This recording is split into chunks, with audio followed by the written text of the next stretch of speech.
My name is Jacek Spendel and this is Liberty International. The purpose of our program is to explore stories of freedom fighters from around the world, especially far countries deprived of essential liberties. And our today's guest is Jorge Galicia Rodriguez from Venezuela. Jorge, it's great to have you in the show. Welcome. Can you tell us a little bit more about yourself and your passion to liberty? Thank you, Jacek. Thank you for the invitation. It's my pleasure to be here in your show. As you told the audience, my name is Jorge Galicia. I'm a Venezuelan attorney, and I've been involved in the liberty movement since at least 2014.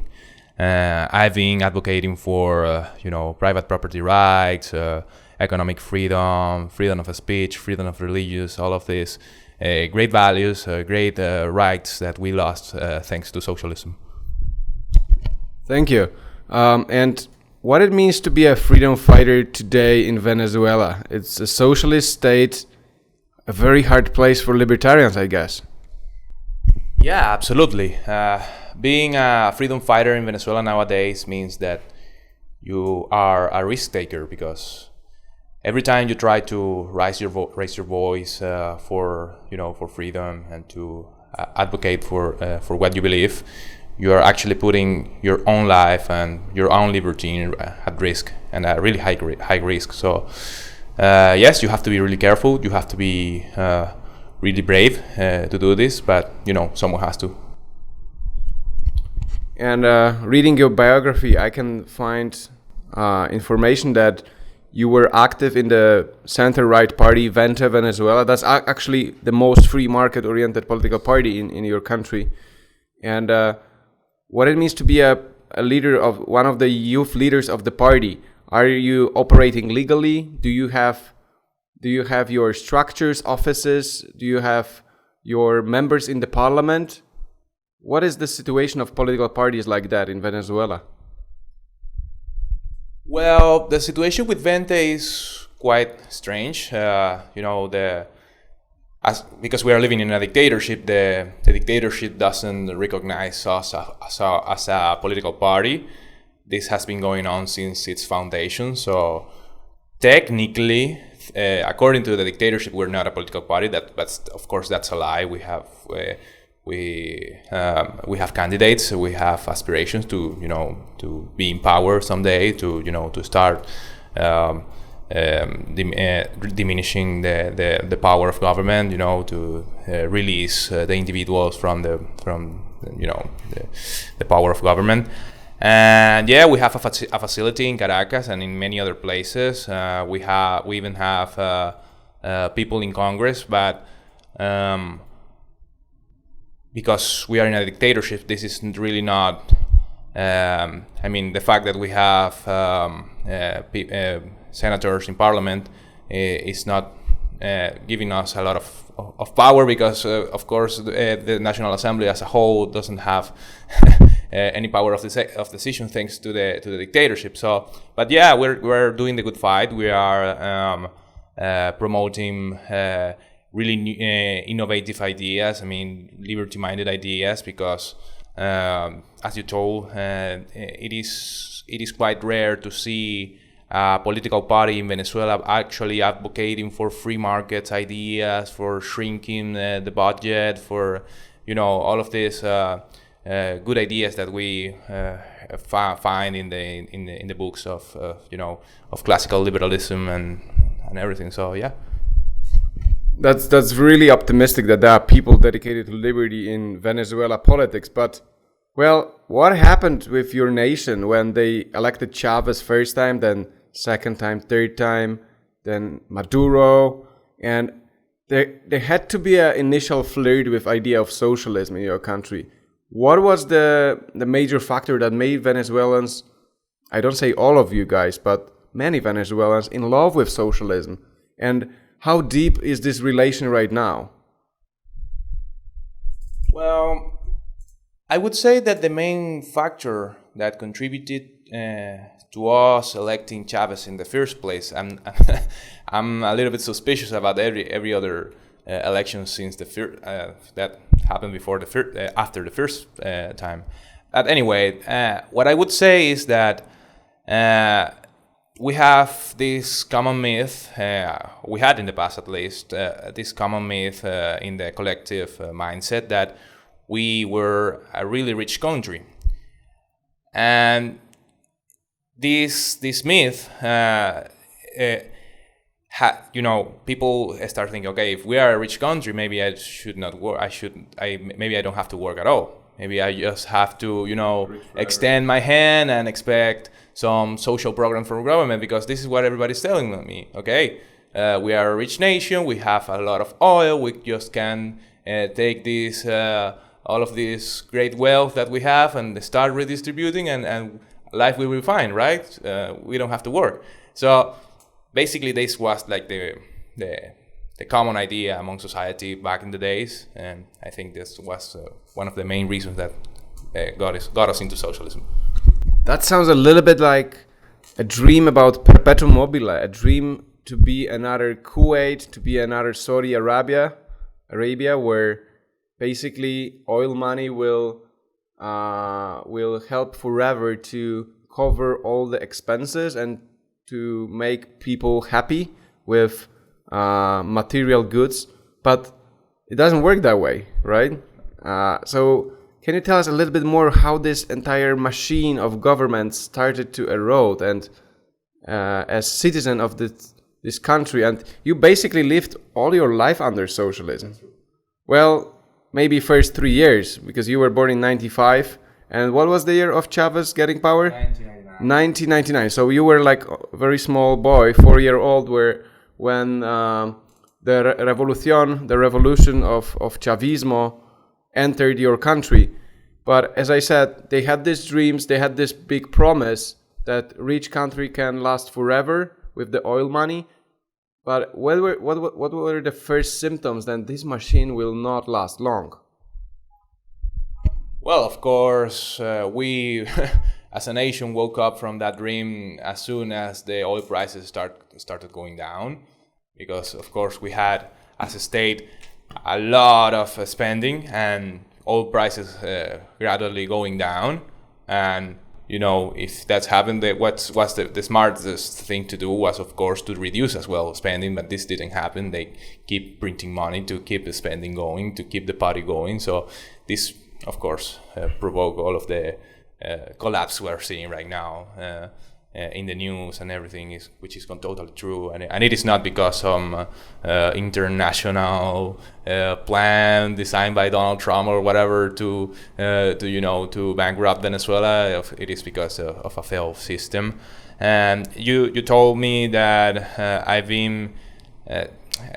That's true. Almost my entire life, I've been living under socialism, and even before Chavez, because we have to remember that the oil industry was actually nationalized back in the 70s, and I think this is the day that where the Venezuelan problems started to appear.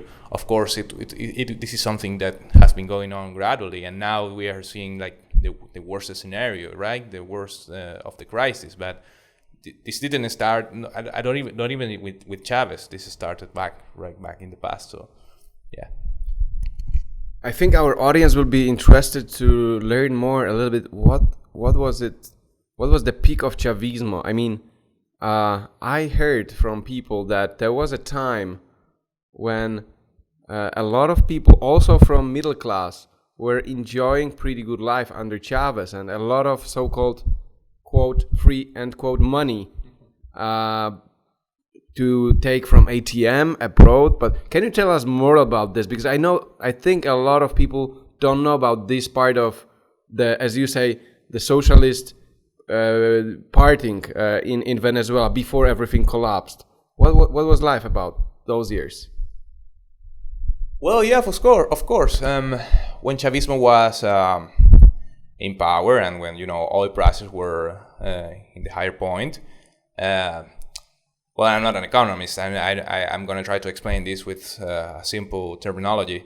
All of the currency, the U.S. dollars that Venezuela received because of the oil industry, the government sell in a really low price this currency to the population. So it was basically like subsidizing trips and tourism for middle class and high class, and everybody was so happy because they could, for really, really, really low price, they could expend vacations on Disneyland or some Caribbean, and the island of the Caribbean, even 2 times a year.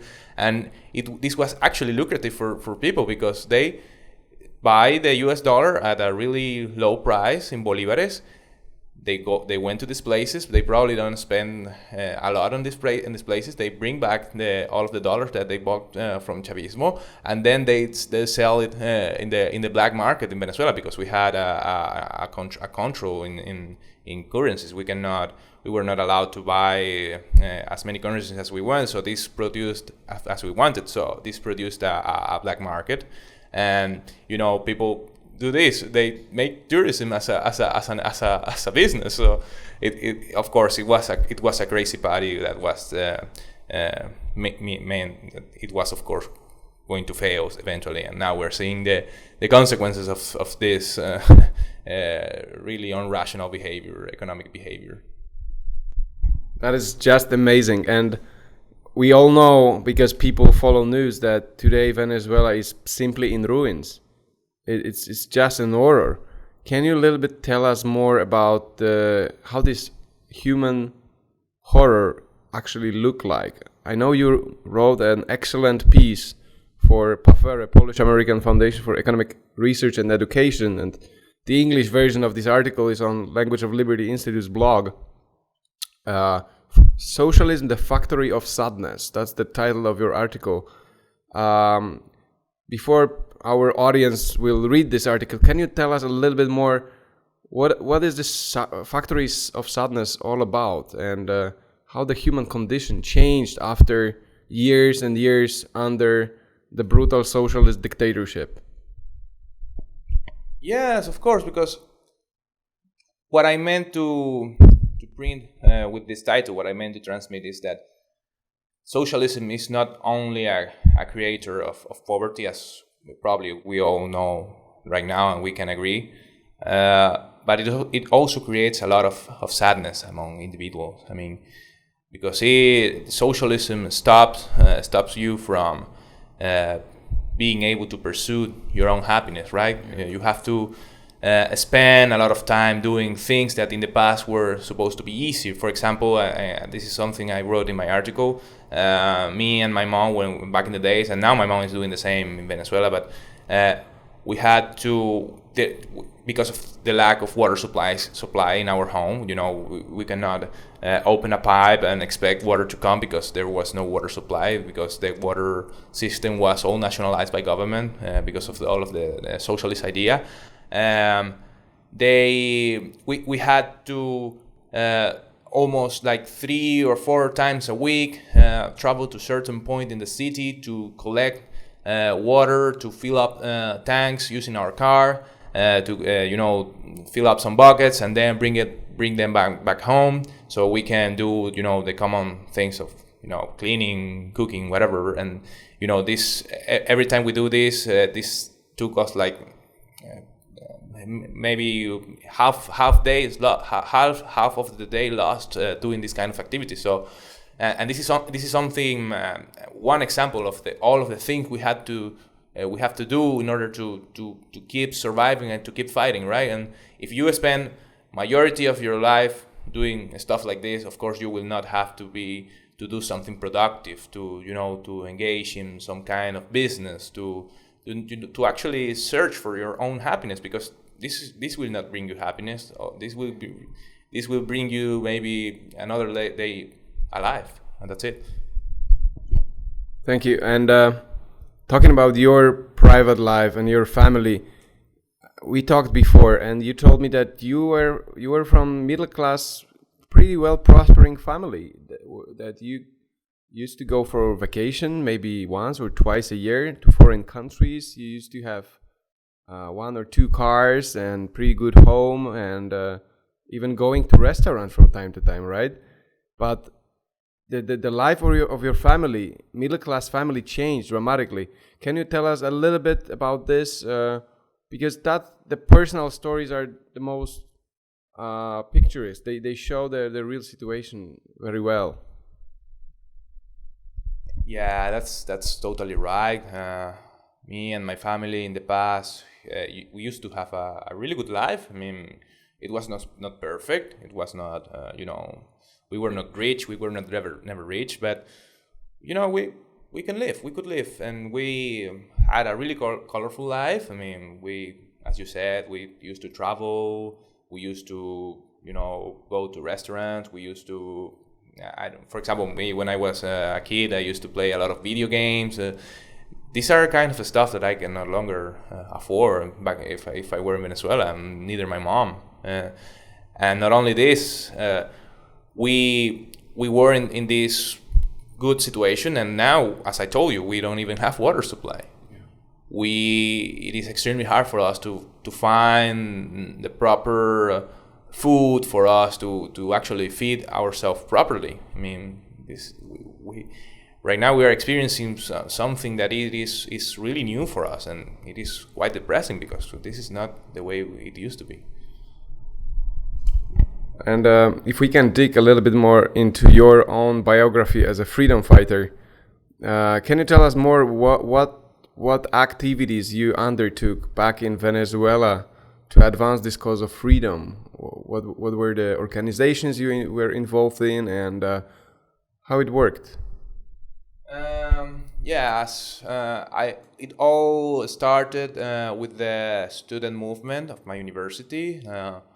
I joined them back in 2014, and then I was able there to be in charge of the political training of the junior team. My main task was to organize all of the lectures, all of the classes that we were supposed to take in order to improve our leadership. It's curious because this is like your main goal as the director of Project Arizona, right? To improve young leaderships and young leaders. And yeah, that was basically my role, to try to arrange to contact professors to give us some classes that they work classes about, for example, public speaking, how to do properly a public speech, how to all of the tips that you have to know in order to be a great speaker, and of course, and things like, for example, first aids, in order to know how to treat yourself if you are wounded in some demonstration, how to escape tear gas properly, how to if you are running from police, you have to know where to hide, or this kind of stuff that maybe for many people in developed countries is like it's not something that you are supposed to learn, or you don't see it necessary, but we did have to engage in this kind of learning because it was necessary. I mean, as I tell you in the beginning, if you want to be a freedom fighter in Venezuela, you have to be a risk taker, and you have to lower this risk as much as you can. Also, I was part of Pente Venezuela, as you told before, and back there I was as well in charge of the political training, but the task was basically the same. Probably more oriented to philosophy than to all of this practical stuff that I told you about student movement. In Pente Venezuela, what I used to do was like arrange lectures about the classical authors of classical liberalism. Like we arrange reading clubs and stuff like that to read, for example, Frederick Bastiat or Ludwig von Mises, and to try to discuss and to try to keep the liberty ideas flowing within the party.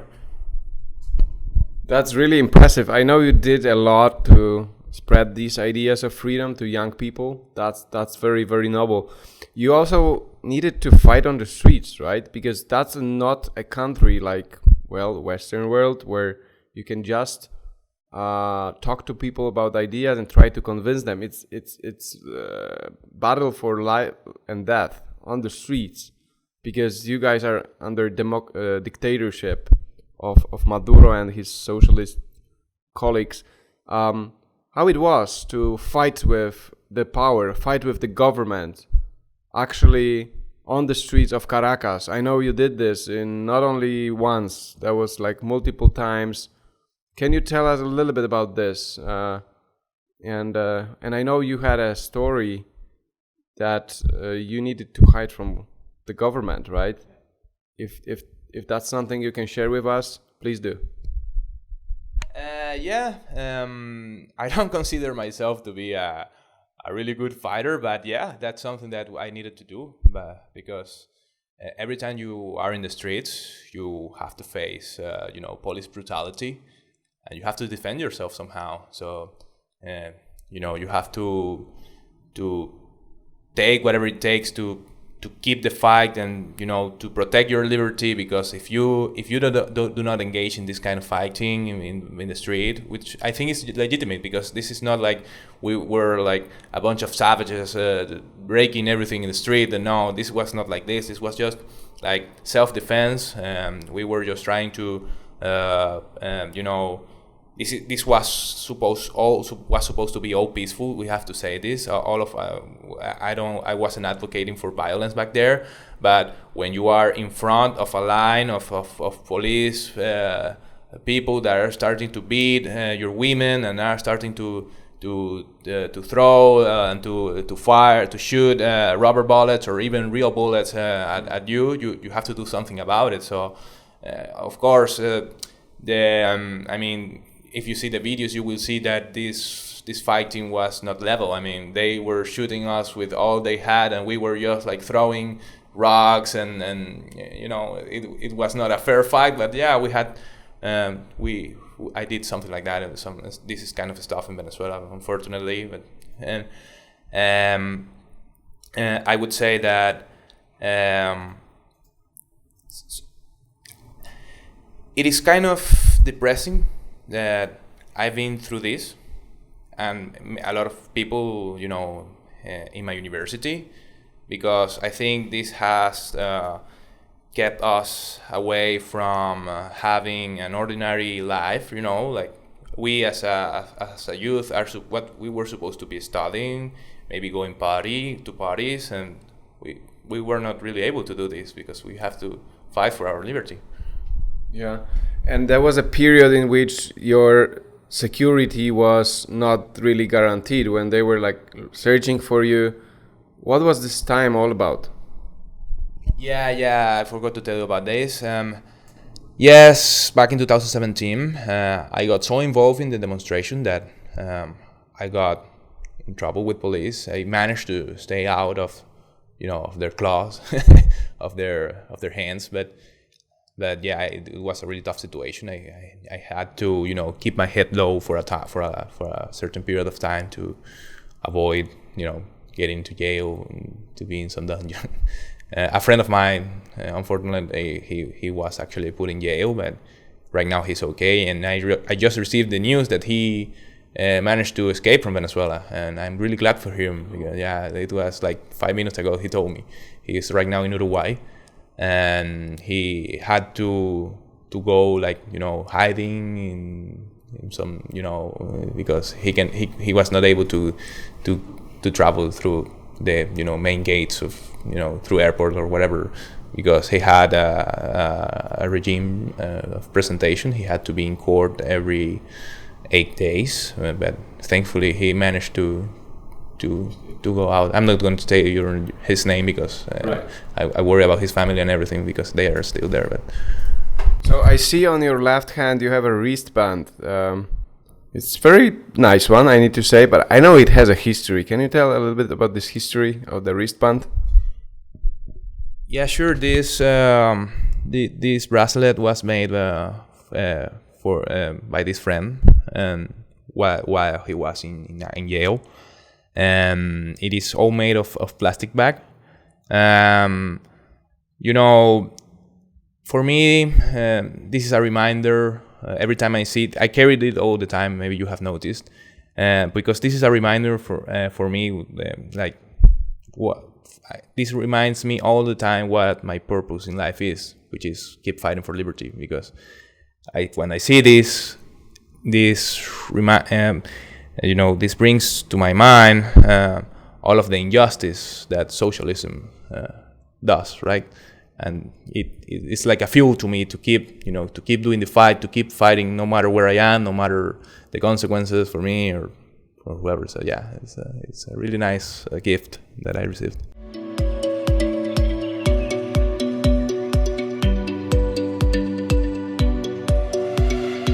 So Jorge, in this particular show, we are very interested in the freedom movement in far places, and Venezuela is this far, not easy for liberty place. But you guys have a freedom movement down there, and it's more than just one organization. Tell me more about this.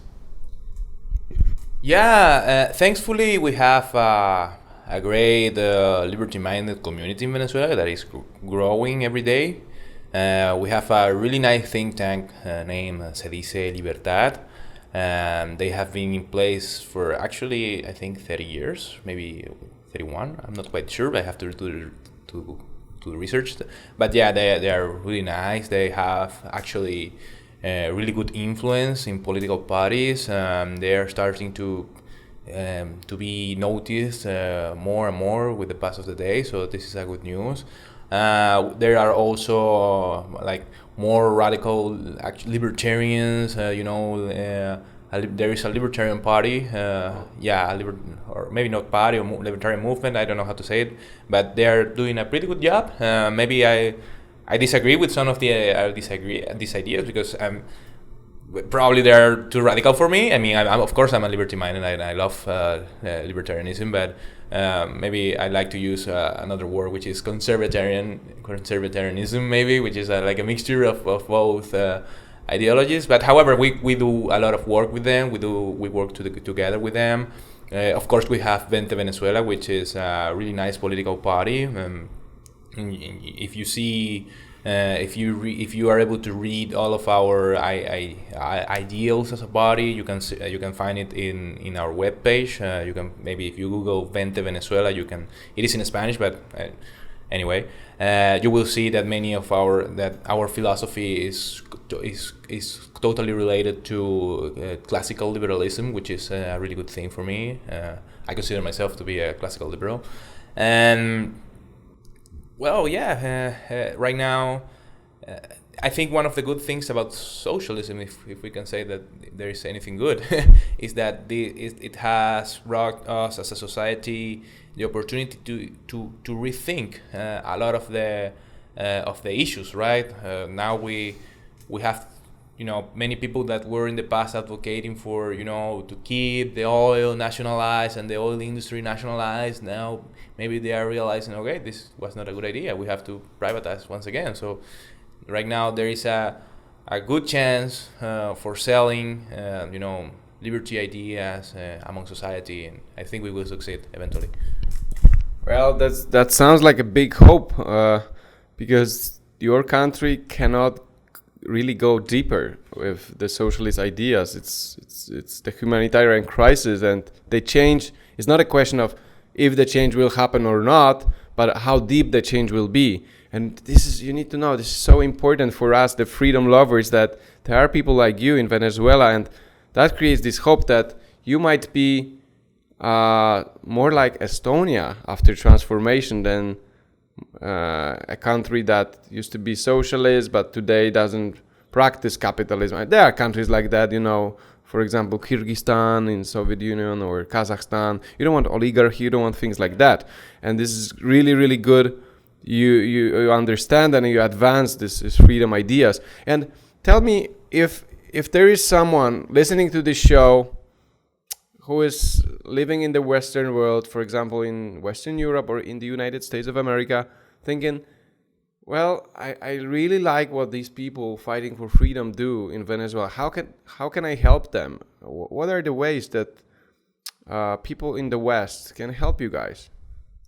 Well, that's a good question. I would say that the best way to help us is to keep yourself informed about what's going on in Venezuela.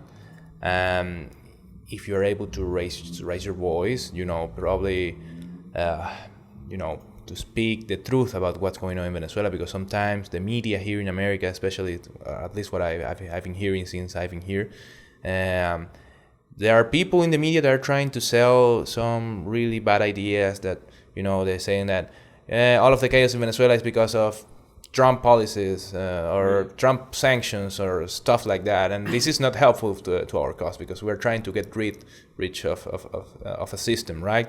I would say keep yourself informed, keep yourself, do not listen the socialist narrative that Venezuela is bad because of some Trump or Obama or whoever president of the United States. That is not true. Maybe for example, that's more a work for me than for you, but I would like to reach a lot of your people holding offices of like senators or governors or whoever, so because maybe they can contribute with our fight. For example, in Florida, Rick Scott make it illegal for enterprises in Florida to engage with in business with people from government in Venezuela. So this was not a sanction related to all Venezuelans, but a sanction that affected a lot of the people holding power in Venezuela. So this kind of policies can be really helpful, because it takes away a lot of the wealth of all of the dictators back there. And that's the kind of two things. Thanks, and I see you have a very nice T-shirt on you. It says Project Arizona Class of 2019, and well, our audience, they should know that we are actually meeting in Phoenix, the capital of Arizona. What brought you here, Jorge? I'm blessed to be here in Phoenix and to be part of Project Arizona. For you who don't know what is Project Arizona is an educational program for young liberty-minded leaders like myself, that right now, that we were doing good stuff in our own countries, and you, Jacek, selected us to be here in Phoenix to learn more about liberty. We do internships. For example, I'm doing an internship with a law firm, the Coloring Law Group is named. And it has been a really nice experience for me, because this has brought me the opportunity to learn how your institutions work and how well they to see how well they defend liberty, and to see how the people in Arizona who advocate for liberty can actually win, because here it's good, because liberty-minded people, it's not quite usual to see them winning fights, right? And actually changing policies in favor of freedom. And here in Arizona, you can see that is happening. So it is really inspiring for us. And I think I've learned a lot, and I'm really blessed to be here with you in Project Arizona. That's really great. And one of the main aims of Project Arizona is to educate these young freedom leaders, libertarian leaders, and send them back to their countries. In your case, it's a little bit complicated because you will be prosecuted if you come back. But one day we'll really believe Maduro is out. And that'll be a great opportunity for people like you. Can you tell me, what is your plan for your future and for Venezuela? Well, as you say, for now, it's not possible for me to return, because I want to keep giving the fight, and if I go back, I will be probably put in some dungeon, and I don't want that for my life, because I will be, from a dungeon I cannot do anything for liberty, right? But after Maduro is out of power, and I think eventually this will happen, my plan is to actually to return with all of the knowledge I'm getting here in Phoenix, and probably keep studying. I'm an attorney. I want to keep studying law there, try to specialize in some area, and to influence there, try to influence politics back there, to to keep giving the fight now in a democratic society, which probably that would make everything much more easier than how it is right now.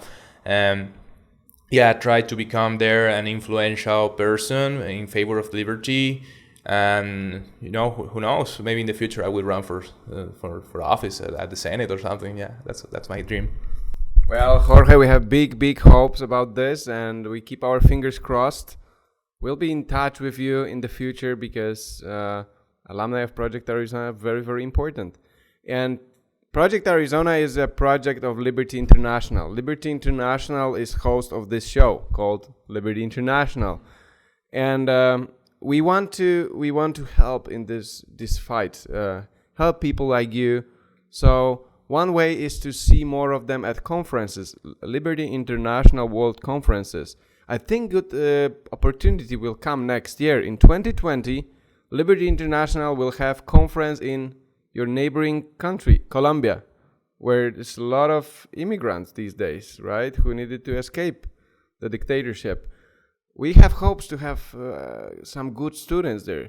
I hope you'll help us, Jorge, to organize a group. You still have very good links, friends there, right?